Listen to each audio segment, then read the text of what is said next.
মধ্যপ্রাচ্যের দেশে থেকেও কি গ্রিক সাইপ্রাসে যাওয়া সম্ভব? ইউরোপের ভিসা পাওয়া সম্ভব? দুবাইতে থেকে আমাদের এক ভাই ভিসা পেল, তারই আজকের গল্প। হ্যালো গাইস, আসসালামু আলাইকুম। আমি আছি মাইনুর, আপনাদের সঙ্গে। আপনাদের সবাইকে স্বাগতম আমার এই স্বপ্নের ইরমতা ইনফরমেশন চ্যানেলে। আশা করি আপনারা সবাই ভালো আছেন, সুস্থ আছেন, আমিও ভালো আছি। তো আজকে আপনাদের মাঝে যে ভিডিওটি নিয়ে চলে আসলাম সেটি হচ্ছে একটা খুশির ভিডিও। সেটা হচ্ছে আমার আরও একজন ক্লায়েন্ট গ্রিক সাইপ্রাসের জন্য ইন্টারভিউতে সিলেক্ট হয়েছে। আসলে আপনারা অনেকে মনে করতে পারেন, ভাই সিলেক্ট তো অনেকেই হয়, সিলেক্ট হওয়ার মধ্যে ভিসা হওয়ার পার্থক্যটা কি? আসলে সিলেক্ট হলেই কি ভিসা হবে এরকম কোনো কথা আছে? আসলে হ্যাঁ, আমাদের এই যে সাইটটা, হোটেল, রেস্টুরেন্ট, গার্ডেন, তারপরে ইলেকট্রিক্স বা কারোর যদি কোনো কাজ জানা থাকে, তো আমাদের এই যে সাইটটা, এই সাইটটা হচ্ছে আপনার ইন্টারভিউতে সিলেক্ট হওয়া মানেই 1 মাসের মধ্যে ভিসা কনফার্ম। এর আগেও আমি আপনাদেরকে 3-4টা দেখাইছি, শরীফুল ভাইয়ের দেখাইছি, আমাদের প্রদীপের দেখাইছি, এরপরে কয়দিন আগে আপনাদেরকে আনিকুজ্জামানের তো দেখালাম। তো সেম এরকম একটা, এটা হচ্ছে আমাদের ইনাম আলী ভাই, তার বাসা কুষ্টিয়াতে, থানাটা এই মুহূর্তে আমার মনে নাই। আমার বাসা যশোর, আমার বাসার মানে আমার এলাকার পাশের বাসায় ধরতে গেলে কুষ্টিয়া। তো যশোর কুষ্টিয়া আমারই বেশি দূর না। তো ভাইয়ের বাসা কুষ্টিয়াতে। তো ভাই আসলে দুবাইতে থাকে, দুবাই প্রবাসী। তো সে আমার ভিডিও দেখতো রীতিমতো। তো আমাকে তার বিশ্বাস হয়েছে। আমাকে বিশ্বাস করার পরে এক পর্যায়ে সে দেশে আসে। দেশে আসার পরে তারপর আমার সাথে কন্ট্যাক্ট করে, আমার সাথে কথা বলে।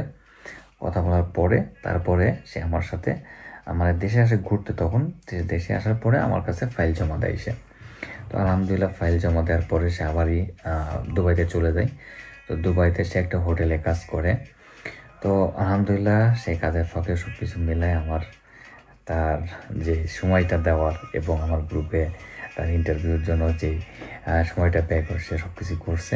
তো আলহামদুলিল্লাহ সে গত 2 দিন আগে ইন্টারভিউতে সিলেক্ট হয়েছে এবং তার এখন মূল যে কাজ সেটা হচ্ছে তার এখন দেশে যাইতে হবে। ভাই ইনাম আলী ভাই, আপনি এখন যত দ্রুত সম্ভব আপনি দেশে চলে আসেন।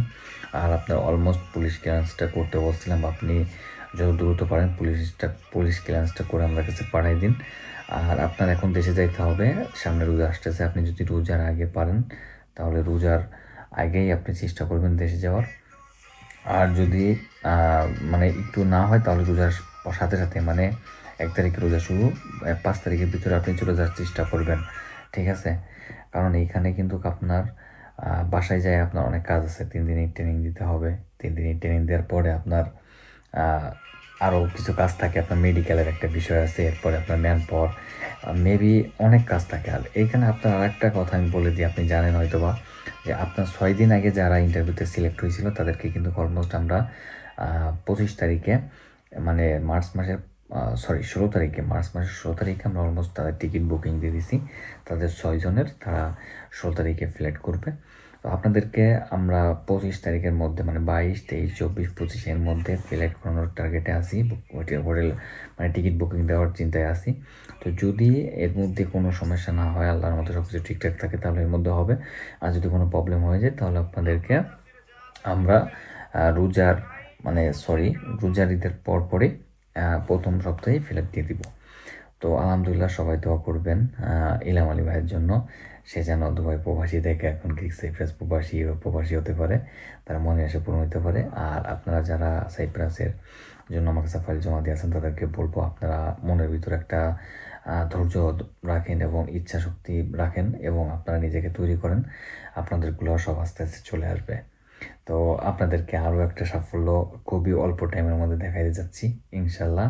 তো সবাই আমাকে সাপোর্ট করবেন আর আমার জন্য দোয়া করবেন, আমি যেন এইভাবে মানুষের পাশে থাকতে পারি, মানুষের স্বপ্ন পূরণ করতে পারি। আসলে একজন মানুষের স্বপ্ন পূরণ করলে নিজের ভিতরে একটা অন্যরকম খুশি অনুভব হয়। কারণ আমি একসময় দেশে ছিলাম, বিদেশে আসার জন্য অনেক কষ্ট করছি।